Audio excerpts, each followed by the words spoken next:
Электростатика негіздері тақырыбына келген ұбт-дағы бір есепке талдау жасай кеттік. Қараңыздар, бізде зарядтары 8Q және 4Q. Сәйкесінше радиустары R және 3R.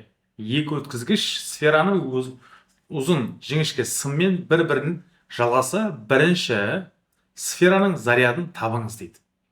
Бірінші сфераның зарядын табу үшін бізде арнайы шаблон формуламыз бар. R1 штрих тең Q1 қосу Q2 жақшаның сыртында бізде R1 бөлеміз, R1 қосу R2 деген формуланы қолданамыз. Осы жерден R1-ді штрих табатын болсақ, үстінде 2 зарядтың қосындысы 12 Q-ді береді.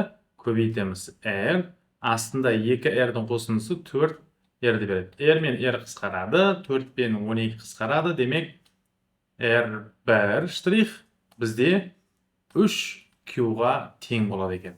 Яғни ол С нұсқасына сәйкес келеді. Достар, біз сіздермен бір электростатика негіздеріндегі келген бір есепті талдау жасадық. Сіз үшін пайдалы болды деген ойдамыз. Біздің каналға тіркеліп алыңыз, дәл осындай есептерді меңгеріп отыратын боласыз. Және де досыңызбен бөлісуді ұмытпаңыздар. Келесі түсіндірме есепті жолықтаңыздар.